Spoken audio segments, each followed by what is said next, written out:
Seems like every year I want to set my standards higher and higher and higher, and I'm trying to kill the most mature deer that I can kill.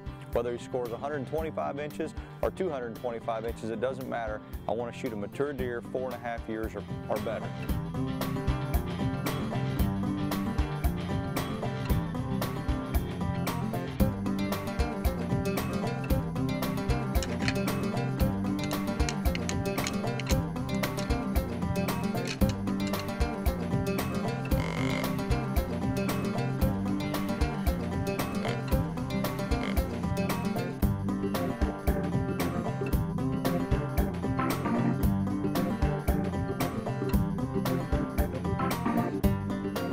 This year's one of those years where we just don't have a lot of mature deer available to hunt. I think there's only 1 or 2 deer on our whole farm that I would consider to be 4.5 years old.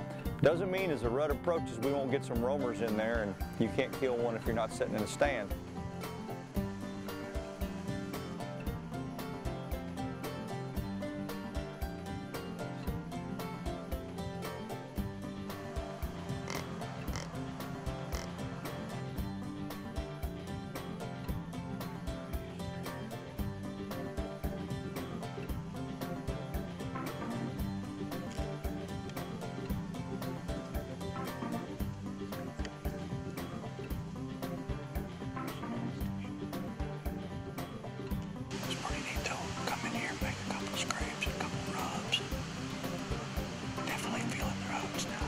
We've been sitting in a stand now, I guess, for the last 3 to 4 days.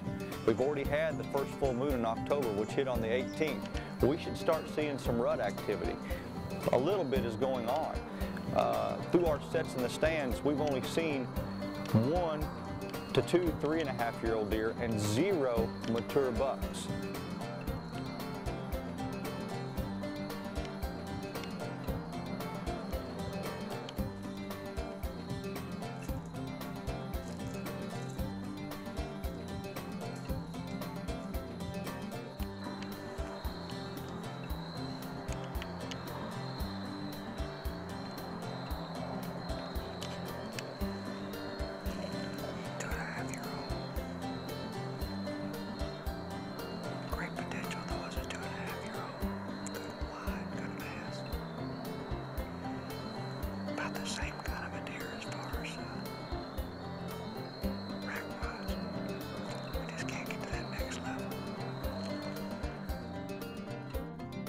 But there's always a misconception when you run a lot of trail cameras that you have a picture of every deer on the farm, and you generally don't. However, when you run 15 cameras and you get a picture of only 2 mature deer, and then after hunting 3 or 4 days and only seeing 1 to 2 3.5-year-old deer, it's confirmed we really got it handed to us by EHD this year. So, you know, only thing we can do is hope for a roamer and hope that our deer herd gets healthier and our bucks mature a little more over the next couple years, and we should be back in the same position we were.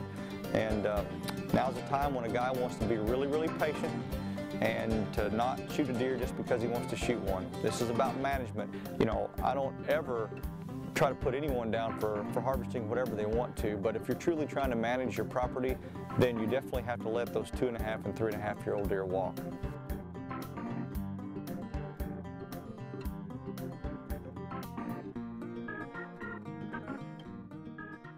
We're on this food plot because we got a kind of a south-southwest wind turning southeast. It's going to blow out behind us, and deer coming out will not wind you. They've got to cross this little road and almost get to town before they'll wind you. So it's an awesome little spot. And our mission tonight is a doe mission.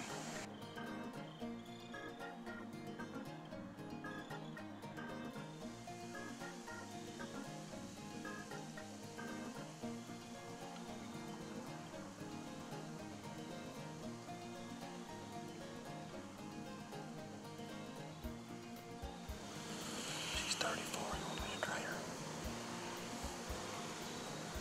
It's up to you if you think you can get her.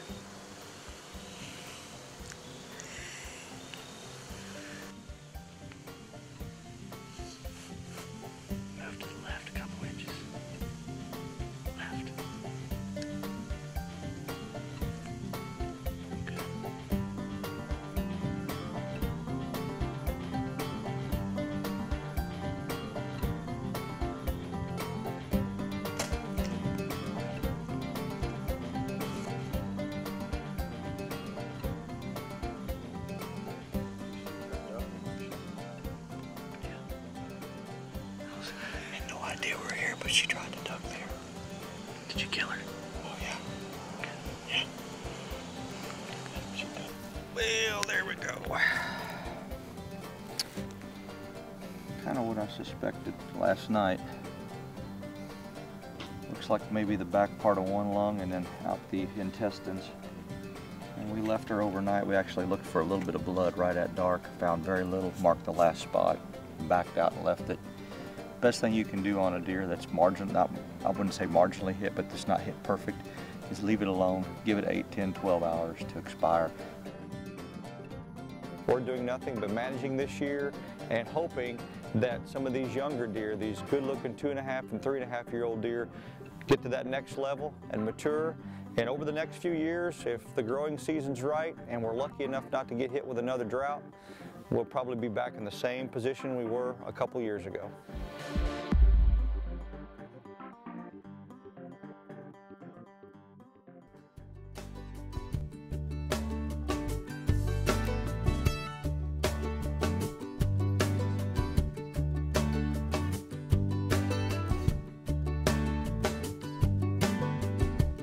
There's a place I go, tucked back in the pines, where a green field grows, my own little paradise.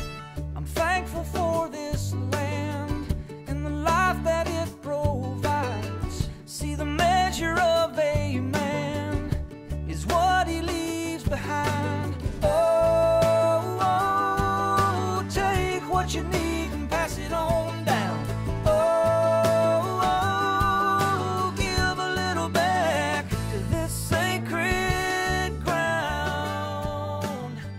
Sometimes you just got to get on old Chucky. Let him loosen up a little bit. I am what I am. If you sit me down, I'm going to talk like this. Kid trails in pine plantations, nothing can be better. That'd have been good if he hadn't just bulldozed the camera.